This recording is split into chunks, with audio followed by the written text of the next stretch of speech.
Okay, something small on our digital evidence, some rules in our digital evidence. We'll be talking about the chain of custody. We'll also look at a principle in forensics called the Locard exchange principle. We'll also look at some use cases where digital forensics is applicable. I'll also take you through the process and the phases in digital forensics. And we'll also talk about the types of digital forensics that are out there. We'll also mention a few tools and common tools that are used in the digital forensic process. A little bit about myself. Once again, I'm Stephen Kageshe. I'm a purple teamer. I like to break stuff and defend stuff. I cleared my university education last year in November, and I pursued IT, information technology. Currently, I'm seeking for job opportunities where I'm aspiring for a SOC role. Aside that, I'm a CTF player with a Freaks team.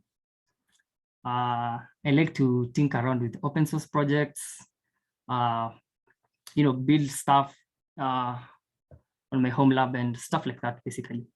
Okay. So I think we can get started. So what is digital forensics? Probably someone in the chat can tell us what digital forensic is in a layman's language. Anybody?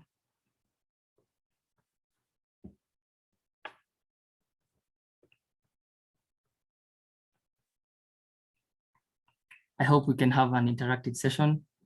So probably someone can just say in the chat, or you can unmute your audio and tell us what you think digital forensic is and what it entails.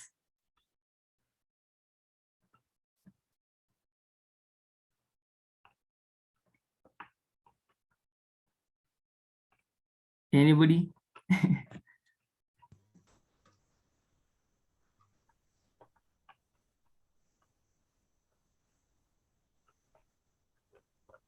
Okay, so I think I'm going to proceed. So digital forensics in a layman's language is a preservation, identification, extraction, and documentation of computer evidence, which can be used in a court of law. So on this slide, we've talked about computer evidence, and I'll take you to the next slide where I'll talk about what a digital evidence is. So a digital evidence, or rather digital evidence, which is also known as electronic evidence, is data or information that exists in a digital format, and it can prove or reveal the truth about a crime, and it can be relied upon and used in a court of law.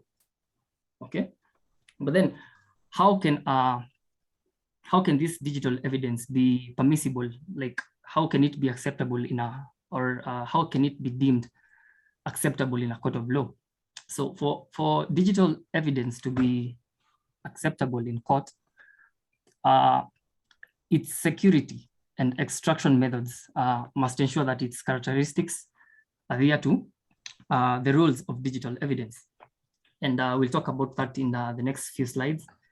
So digital evidence, like any other evidence, it is something that can be tampered with, okay? So all evidence which has been collected and put through some form of, all evidence has to be collected and put through some form of process before it's presented in a courtroom, okay? So digital evidence basically must be authentic, whether permissible or not in a court depends on how the evidence was obtained, its handling methods, and documentation of its chain of custody. So chain of custody is a term that I'll talk about in the next slide. Basically, at every stage, it must be, let's say, ascertained that evidence has not been altered in any way, okay? So we have talked about digital evidence. Now we can probably look at two main rules which govern the admissibility of digital evidence in a court. we have legality of acquisition, and we also have digital evidence handling. Okay, so the first rule basically, it involves establishing whether the evidence was obtained with the appropriate authorization. And what do I mean by authorization?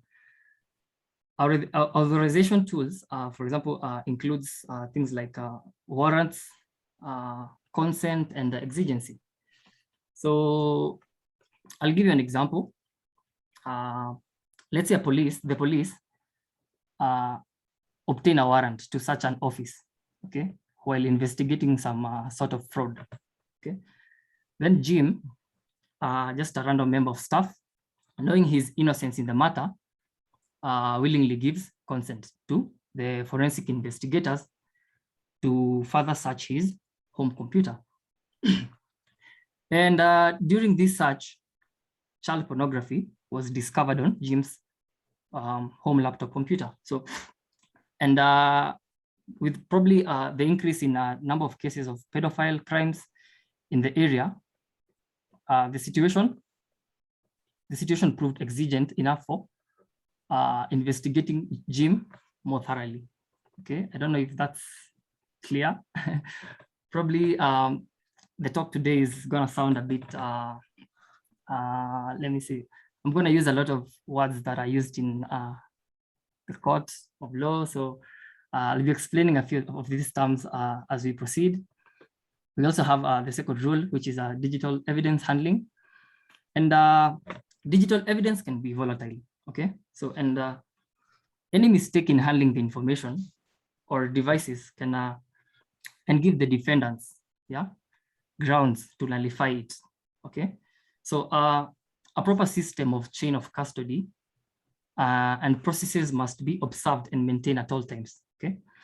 So basically, forensic experts, they have specialized tools and methodologies that they use when copying contents, for example, of a hard drive, for example, and in which an exact image of the drive is obtained, thus preventing any form of changes to data. And let's say, for example, a typical inexperienced IT person, the way he'd copy data, let's say from a hard disk to another hard disk for investigation, it's totally different from how a forensic expert will handle that, because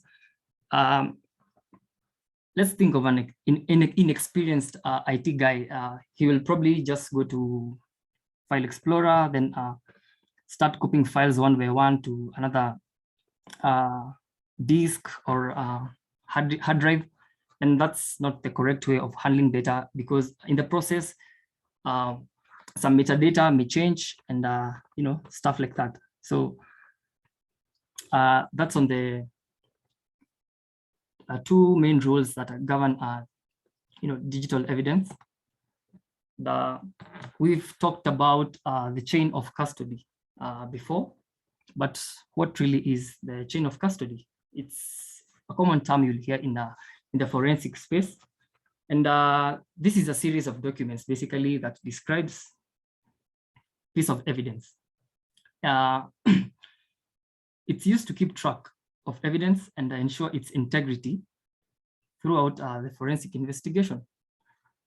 I think I'll show you two templates of how a chain of custody document looks like. But before that, maybe I can explain a little bit about it.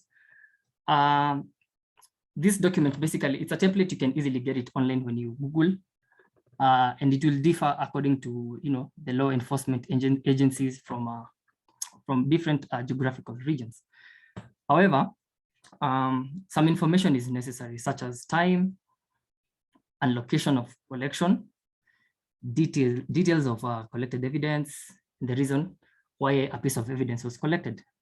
I think I can show you a sample chain of custody form. I don't know if you can be able to see. I'm currently presenting on a Word document. Can you be able to see it? Yeah, it's visible. Okay, awesome. So this is just a random template I downloaded. I think it's from NIST. You'll get this kind of a form. It's like a 2-page form.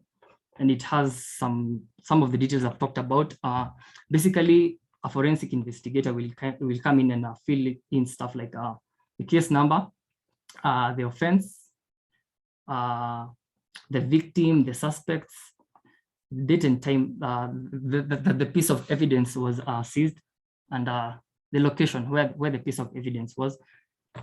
Then we can proceed to see, we have a table here.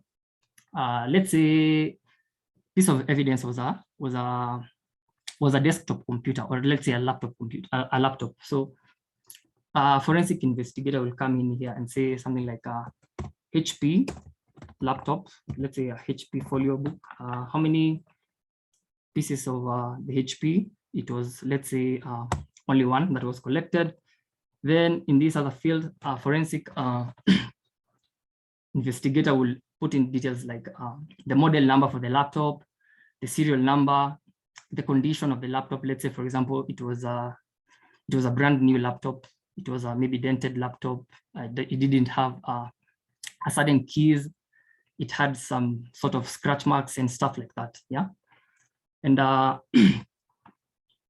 so this is basically one kind of a chain of custody form, and they exist in different formats. I'll probably show you another one. This is another one that you can easily get online. It's pretty much the same to what I had shown you earlier.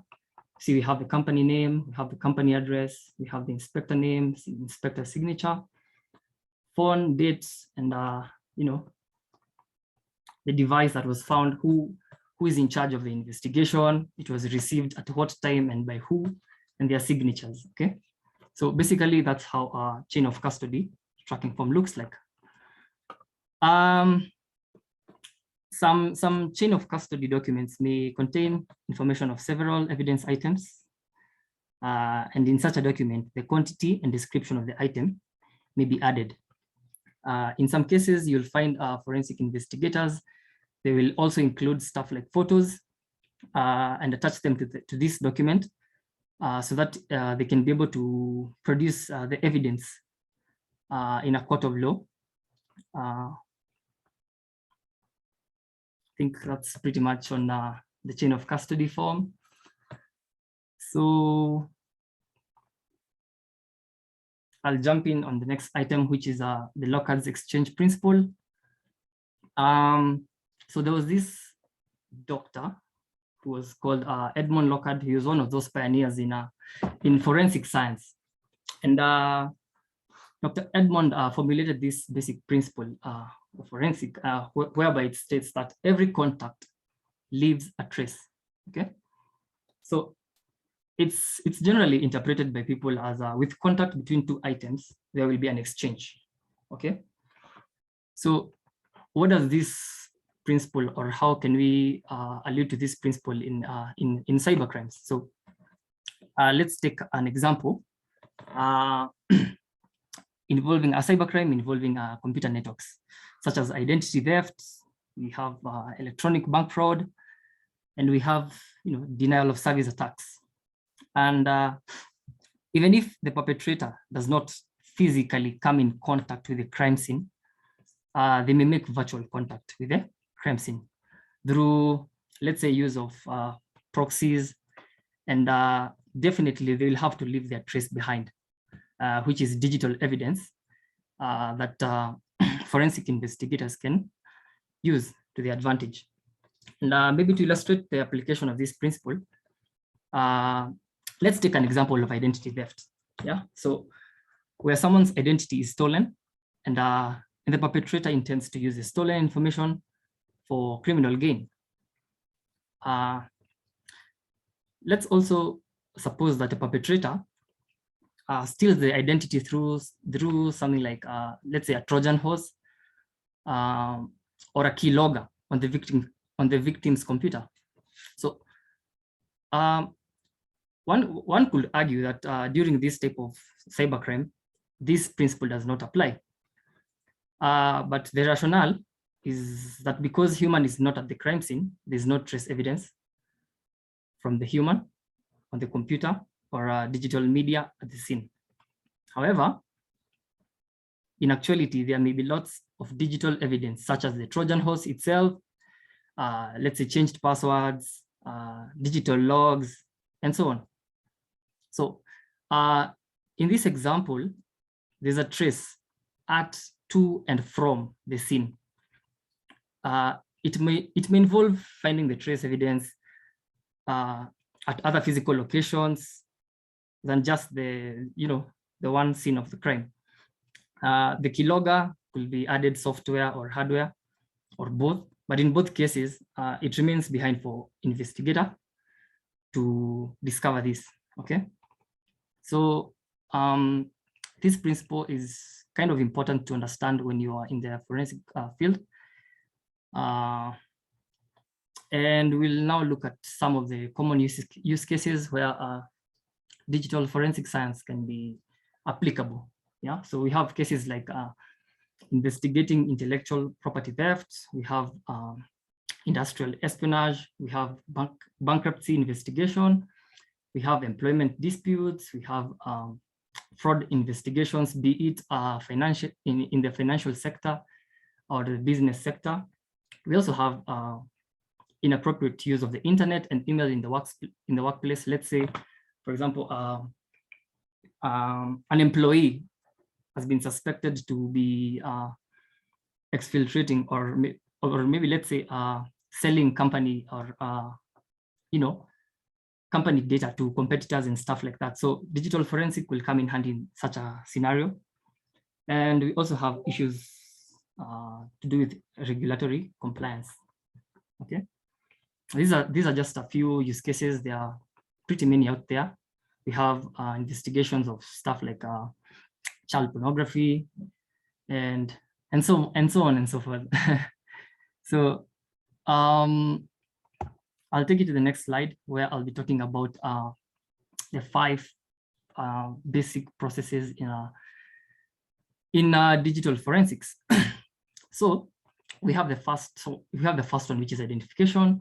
We have preservation, we have analysis, we have documentation, and we also have presentation, which is kind of like the hardest part. So we have identification. In this phase, basically, it's basically the process. The process includes things like what evidence is present, where the piece of evidence is currently stored, and lastly, how it's stored, like in what format. Okay. So in the preservation process, we have investigators isolating, securing, and preserving the data. And this includes preventing people from possibly tampering with the piece of evidence. Okay. So we have the analysis phase or the process. And in this stage, the analyst or the investigators reconstruct fragments of data, and they draw conclusions based on the evidence they found. And in the documentation phase, we have the investigators will now create a record of all data in order to create the crime scene. Okay. And the last step is presentation. And presentation is whereby they will summarize and draw a conclusion, write reports, and present this in the court of law. Maybe this is a bit too broad, but I can narrow it down into 9 phases. And these 9 phases, we have first response. This is basically the action performed right after the occurrence of the security incidents. And it is entirely dependent on the nature of the incidents, really. Okay. So we have the second phase, which is search and seizure. And this phase, the professionals will search for devices involved in carrying out the crime, whereby they will, these devices are carefully seized and or acquired to extract information out of them. Okay, so we also have the third phase, which is collecting the evidence. In this phase, after the search and after the third phase, the professional will use acquired devices to now start collecting the data. And they will basically have well-defined forensic methods for evidence handling. remember, evidence should be carefully handled to avoid tampering. Okay. So in the fourth phase, which is securing the evidence, the forensic staff now should have access to a safe environment where they can secure the evidence and determine if the collected data is accurate, authentic, and accessible. Okay. So under the fifth phase, which is data acquisition, this is basically the process of retrieving ESI, which is electronically stored information from suspected digital assets. Yeah, and it helps to gain insights into the incident while an improper process can alter the data. That's sacrificing the integrity of the evidence. We'll keep talking about the integrity because it's a key aspect in forensics. So we also have the sixth phase, which is data analysis. This is the fun part and also kind of the hard part, whereby under the analysis phase, the accountable investigators now start scanning and scanning the acquired data in order to identify the evidential information that can be presented now to the court. And this phase is about examining, identifying, separating, converting, carving data, and modeling data to transform it into useful information. Okay. We also have the seventh phase, which is evidence assessment. In evidence assessment, it's basically the process of, it relates to evidential data.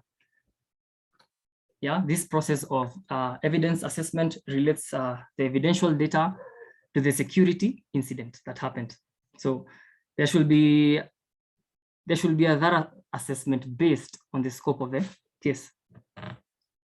We have the eighth phase, which is about documentation and reporting. And in documentation and reporting, this is more of post-investigation phase that basically covers the reporting and documenting of all the findings. Yeah, so the report should have adequate and the report should have adequate and acceptable evidence in accordance to the court of law. And lastly, the last phase is testifying as an expert witness. Yeah. So what normally happens is in this phase is the forensic investigators will now approach the expert witness to affirm the accuracy of evidence. But then, what's an expert witness? Anybody who has an idea what an expert witness is?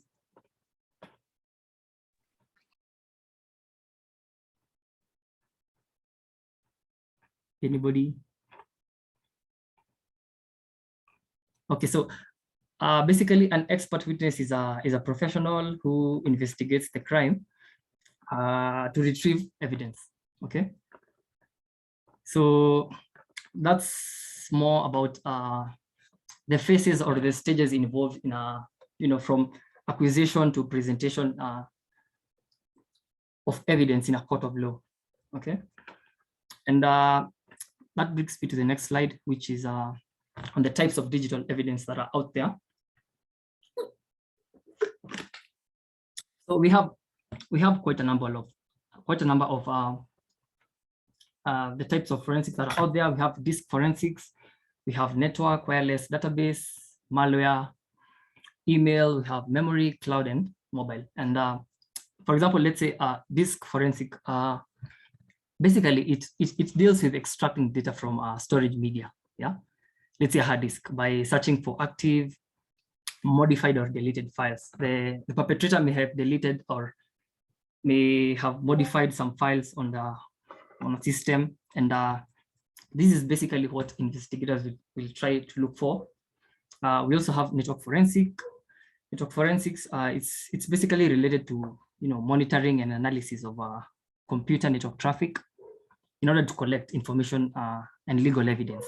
So, and wireless forensics, it's a sub branch of network forensics. Its aim basically is to offer the tools needed to collect and analyze data from wireless network traffic. Yeah. So we also have database forensics. Basically, database forensics relates to the study and examination of databases and related data, metadata. Okay. So we have malware forensics. This branch deals with the identification of malicious code in order to study the payloads, viruses, and stuff like that. Yeah. So we also have email forensics, which is very common. Email forensics, it basically deals with the recovery and analysis of emails. Let's say an employee deleted an email. So this is where email forensics will come in handy. So basically it deals with the recovery and analysis of emails, including deleted emails, calendars, and contacts. Yeah. We have memory forensics, which is kind of my favorite part of digital forensics. And memory forensics deals with collecting data from a system memory, system registers, RAM in a raw format, and then carving the data from a raw dump in order to get meaningful outputs or meaningful data. Yeah. So we also have mobile forensics, and mobile forensics basically deals with the examination and analysis of mobile devices. Yeah. So it helps to achieve or retrieve a phone and SIM contacts, call logs, incoming and outgoing, SMSs, MMS, audio, videos, and etc. We also have other different categories which I've not included here. Like we have cloud forensic, which is kind of new. I recently had someone talk about blockchain forensics because of the, blockchain is an upcoming technology that's,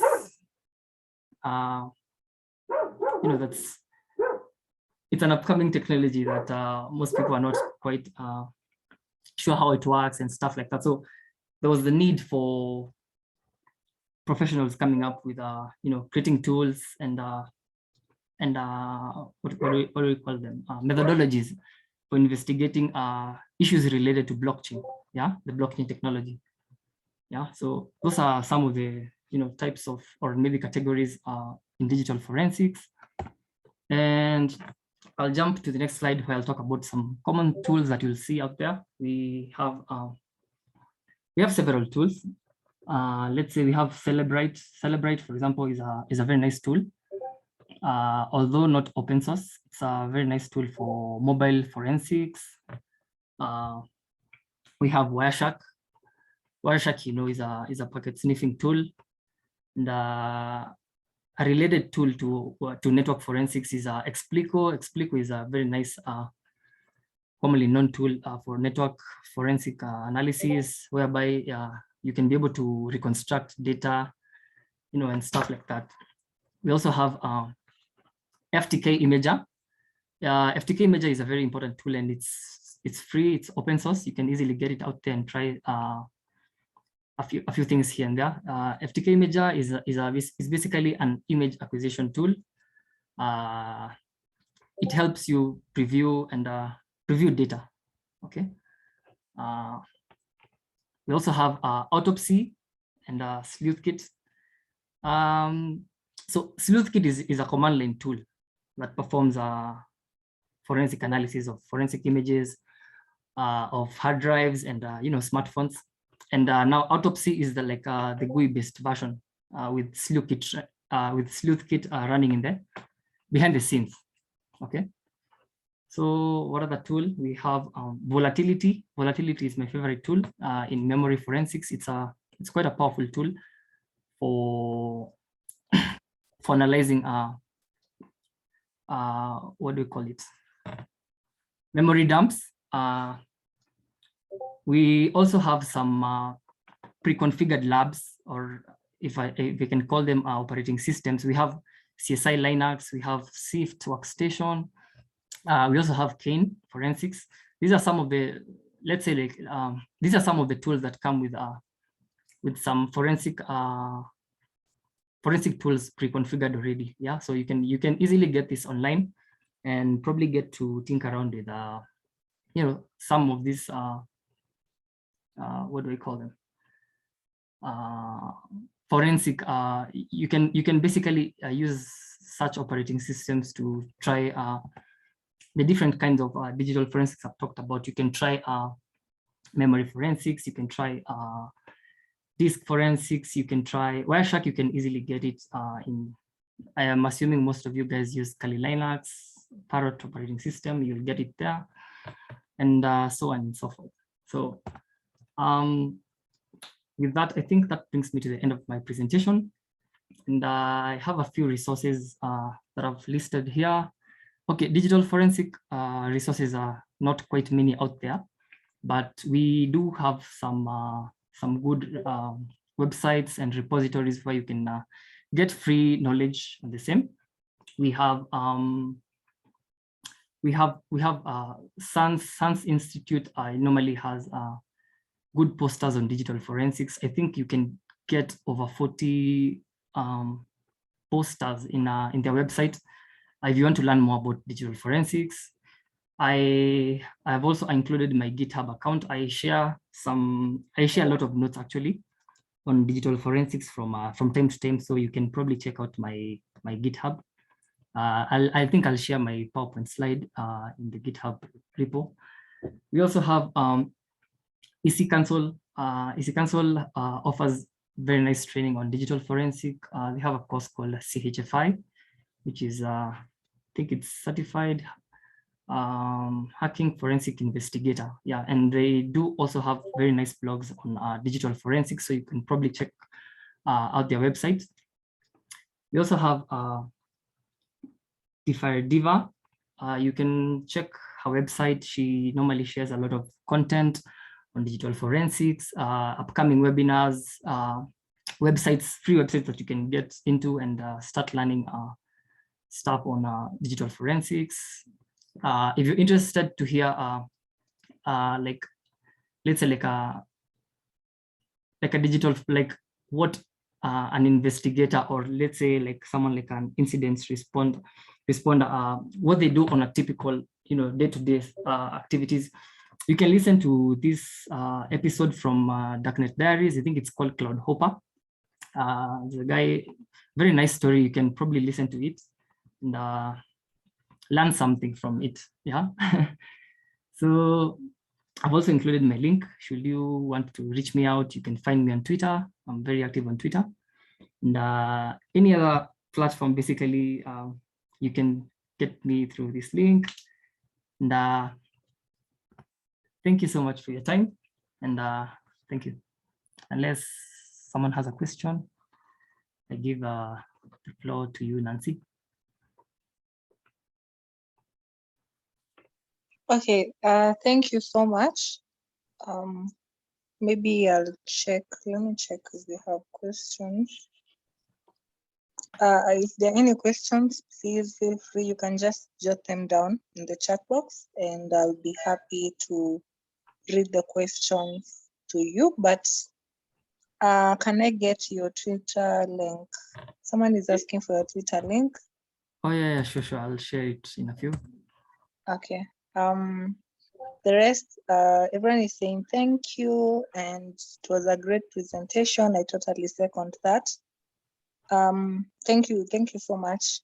I believe myself, I've learned quite much, considering I don't know much about forensics, but I have definitely picked a thing or two. So yeah, he has already shared his Twitter link. So, okay, Sam has asked, you mentioned about Keylogger. Any help on that? Okay, so Sam, if I got your question right, what exactly would you like to know about Keylogger?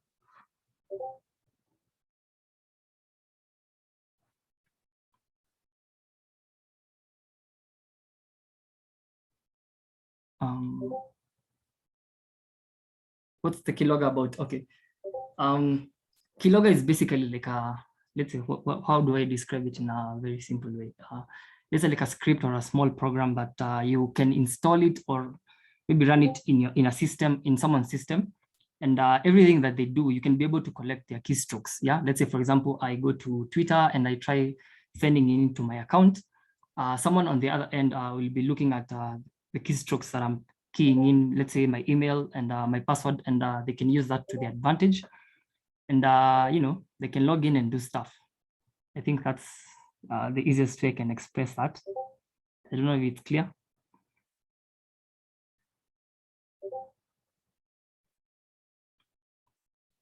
Awesome. So I'm seeing another question from Dodman. On disk forensic, what is the best tool to help recover lost data? So we have quite a number of tools that you can use to recover data on Linux. And let's say like in Kali Linux, we have a tool called DD. We have quite a number of tools for it's called data carving. We have DD, we have Foremost, we have there's another tool called let me type it here. I think it's called DDC. I think it's called that way. Let's see. Yeah, I've actually done a blog on tools that you can use to carve data. Probably I can share the link here. You can read it more and try a few stuff in there. Let me share the link.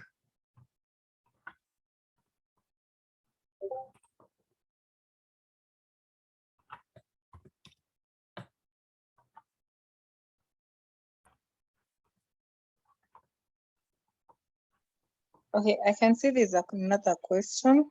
Okay. Someone has, Tish has asked, okay, let me check. Are there different forensic kits or just one for all users? Sorry. Okay, Question. he asked, Okay. the question is, are there different forensic kits or just one for all users? Okay, if I got your question right, are there different forensic kits for? Okay, let's say for example, just a moment, let me paste this link here. So let's say for example, let me go back to my screen share.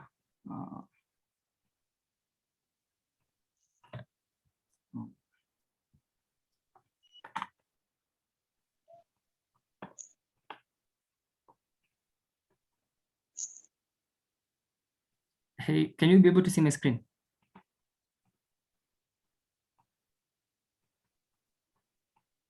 Can someone be able to see the screen? Oh yeah, sure. Oh yeah. So Tish, we have different, like I mentioned, we have different tools. Some are specifically for doing some specific stuff. Let's say, for example, volatility is a tool that is used specifically for memory forensics. Okay. We have Celebrite, which is specifically a tool for mobile, and nowadays I'm seeing also, I think it's cloud forensics. We have Wireshark, which basically is for network analysis. And I think if you talk about the kits, like one tool that has almost everything, you can probably look at any of these three operating systems. We have SIFT. SIFT is my favorite. SIFT includes a bunch of tools that you can use for different kinds of investigations. CSI Linux, I've not used it quite much.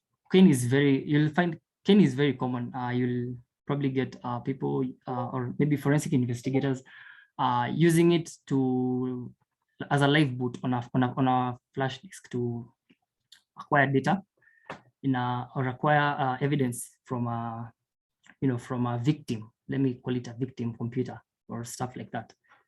I don't know if I answered your question correctly. Tish?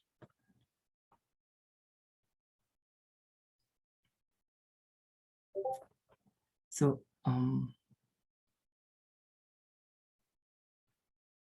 any YouTube channels you can advise we check on some forensic analysis showcases. Okay, let me see. Just a moment.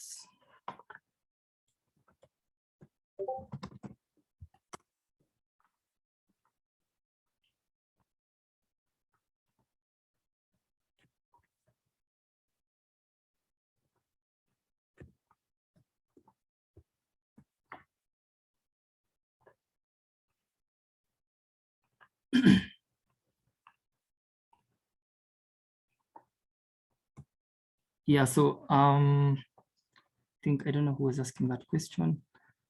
Yeah, but on my GitHub repository, I have quite some. I have actually a lot of resources, some of which have not yet included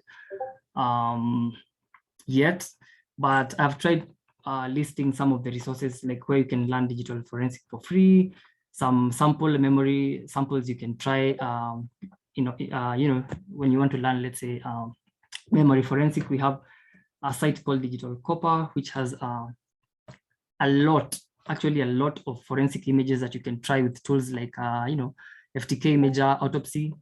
We have cell phone dumps. If you want to do mobile forensics, you can look at that website. We have a site also that has a lot of network packet captures that you can investigate and try learn stuff. If you're looking for malware samples to, learn malware forensics or malware analysis, you can probably look at some of these sites. If you're looking for forensic tool testing images, you can probably look at these sites as well. I think I'll add more resources tonight. I have quite a lot of resources that you can use. You can also check out this link. I think it's, yeah, let me see. Yeah, you can check this website as well. I'll share the link.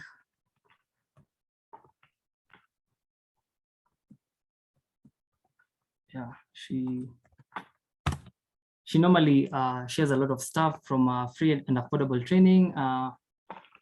You can read some, if you're interested in digital forensic events, certifications, resources, training, websites, and webinars, probably I can share this link as well. You can explore that in your own free time. It has quite a lot of resources you can use to learn digital forensic and incident response. So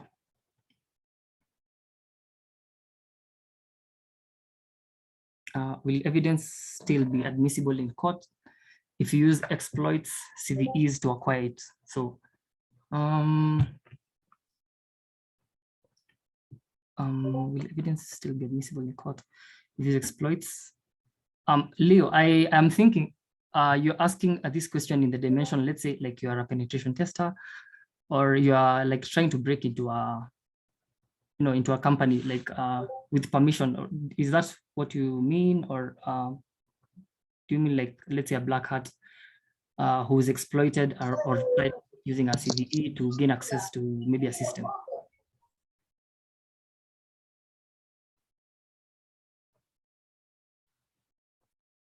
Yeah.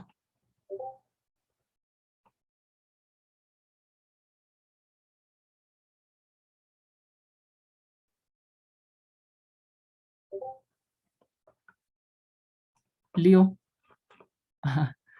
I'm also seeing another question. After being attacked by a ransomware and all files are encrypted, do you recommend the whole system to be formatted, or what's your take? Okay. Interesting question. People have different opinions. I think here's my opinion. I read from a certain book. I have not come across such an incident, but here's my take. Personally, I will create an exact copy of the same data that was encrypted, and I will keep it. Yeah, I will keep it, and probably okay. I'll format the system next. I'll keep the data. Reason being, you'll find basically after maybe, let's say, like 4 years, 2 years, you get, like, there are people who publish let's say ransomware decryption keys, or let's say on Twitter or dark forums. You can basically now use those keys, even if it's after 4 years, to decrypt back your data. Let's say the company did not have any other backup for that data. It's not quite advisable to format it completely, because you might need it at one point in time because of stuff to do with auditing. Yeah. So my take is I will create an exact copy of the same and keep it. And one time, probably the decryption keys will be released. Like, I think it was last month or like 3 weeks ago. there were some decryption keys for some ransomware that were released on Twitter. And let's say if you had a copy that was encrypted, you'd basically use it to decrypt your files back to the original state. Yeah. So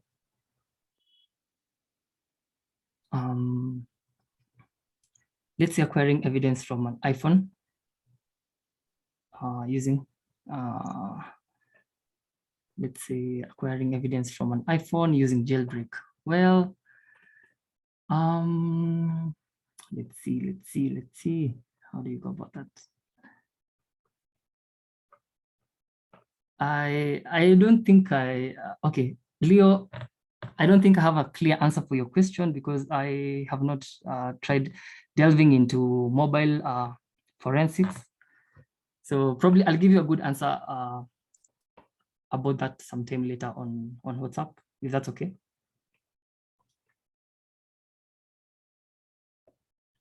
Okay, awesome. So any other questions? Steve, let me just help you with the questions so Yeah. that maybe you don't miss others. Okay. So someone had asked, let me get to that question, it's a bit, so Harriet had asked, from a ransomware attack, how is digital forensics conducted? So after being attacked by ransomware and all the files encrypted, are you talking about that question? Do you recommend the whole system to be formatted? Are you talking about the question? Oh, okay. I think she had asked 2 questions, so maybe I'll move to the next one. Okay. How is the job market? Is it more of gigs or is it full-time?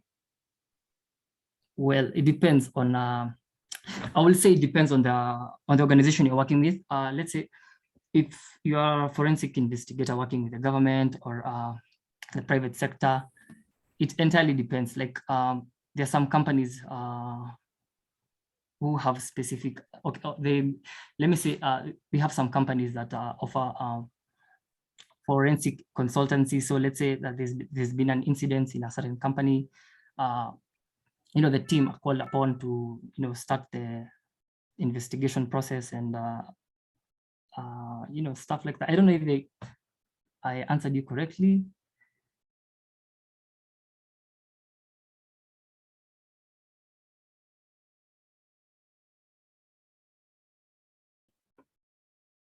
Hello. Oh, yeah. Okay. Thank you. So please, I genuinely let you do circumstances. Okay. Someone who is asking for the recording, I think you can get it from Shihak's YouTube channel. He hasn't answered this. From ransomware attack, how is digital forensic conducted? So, okay. So let's say in a company, let's say like a server has been attacked by ransomware. So what you basically do, we talked about the 9 phases. And the first phase is basically what you'll do immediately after an incident has occurred. So it's not advisable for, let's say, the IT guy to disconnect or power off the server, because basically what you need to do first of all is try to disconnect it from the network in order to prevent further spread of the ransomware attack. And so after that, the patient, or I will call it the victim server, now forensic investigators will come in and they will start collecting. I talked about volatile evidence. Yeah. So this is where stuff like memory forensics comes in, because how will I express this? So when forensic investigators come, they will collect the volatile data from let's say the RAM, so that they can be able to analyze. Let's say if it's the case of a ransomware attack, there's normally the, how they call it, the encryption and the decryption keys that might have been left behind in the or stored in the RAM. Yeah. So this is very important. So when you power off the system and power return back again, you see that volatile data has been lost already, and you can not be able to, if you wanted to decrypt the files, you cannot be able to do that. So there has to be steps, like I talked about the 9 steps. If I can go back to them, that is yeah, this phase. So basically what you'll do in the first phase is very important. In that case, you should not power off the system.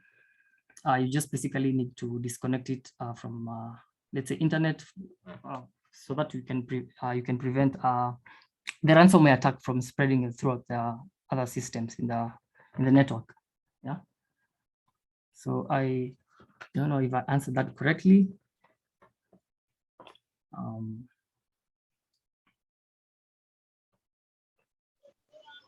Okay, I think we have like one last question. Okay. Caleb has asked, how do you make a copy of the encrypted data? How do you make a copy of the encrypted data? Is very easy. Using a tool like, let me go back to the tools. Using a tool like FTK Imager, it doesn't matter if data has been encrypted or not. You can still be able to make a forensic copy of the encrypted data or the encrypted hard drive.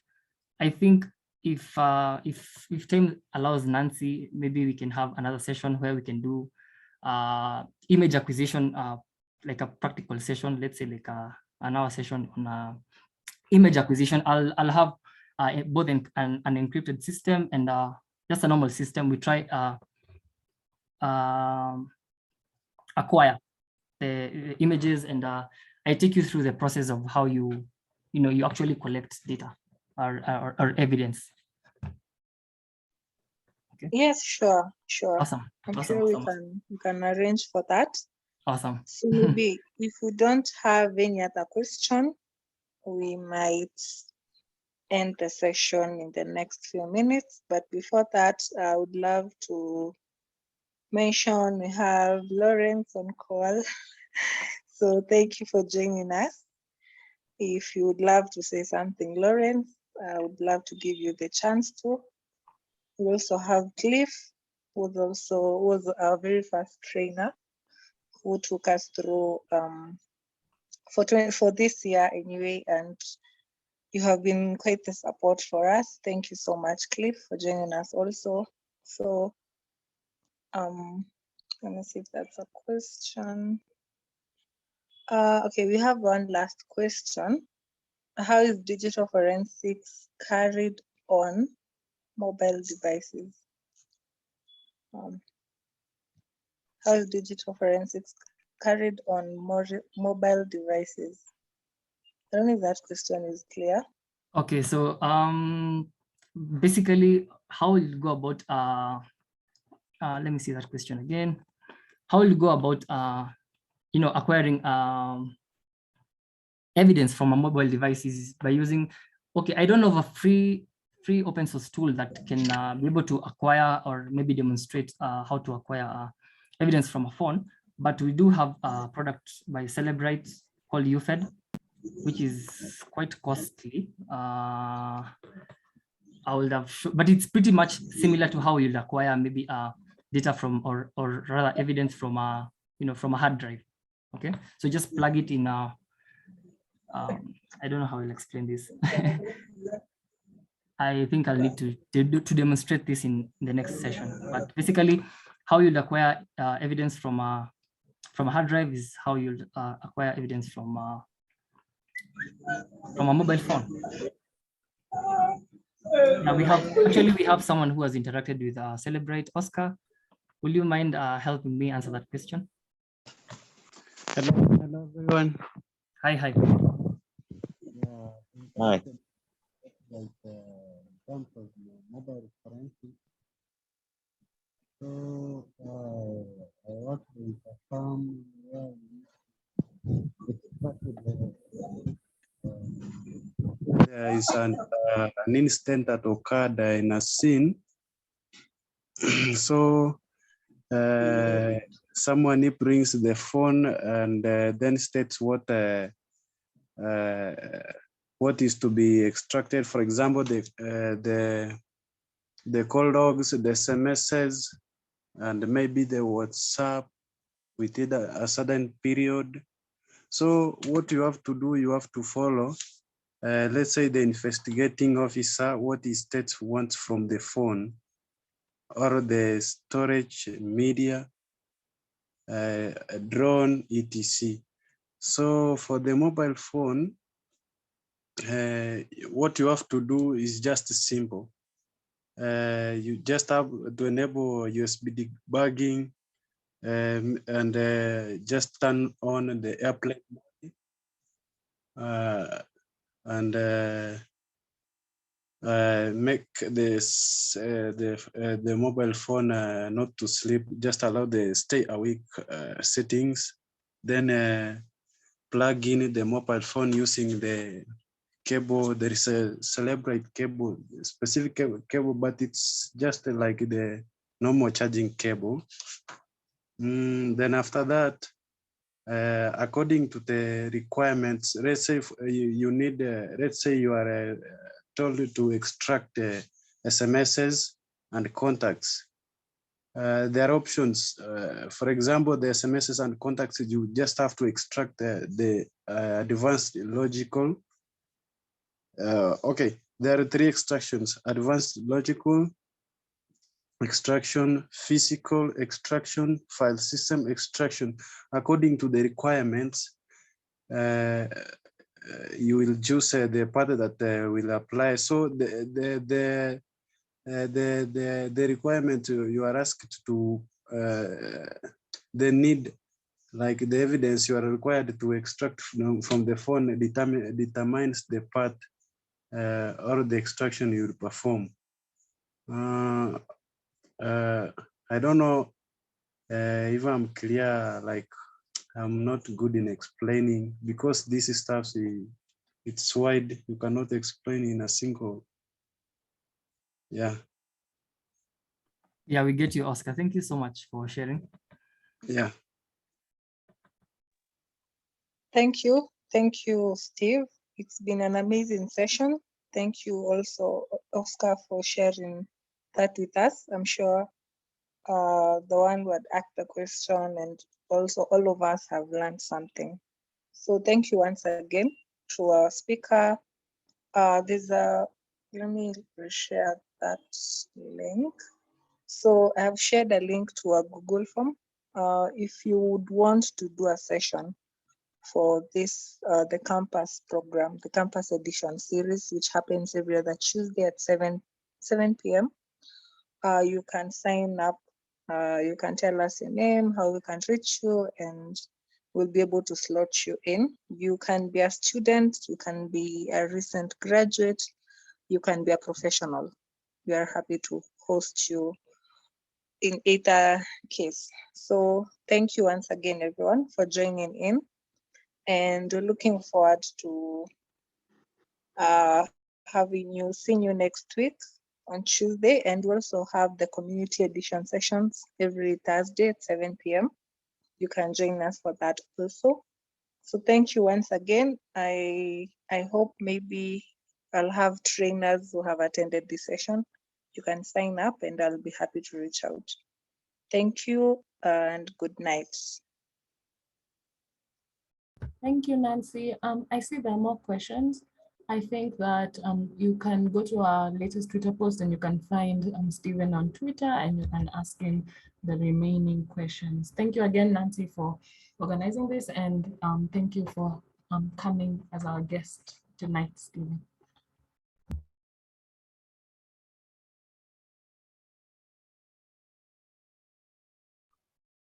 Thank you guys and have a good night ahead.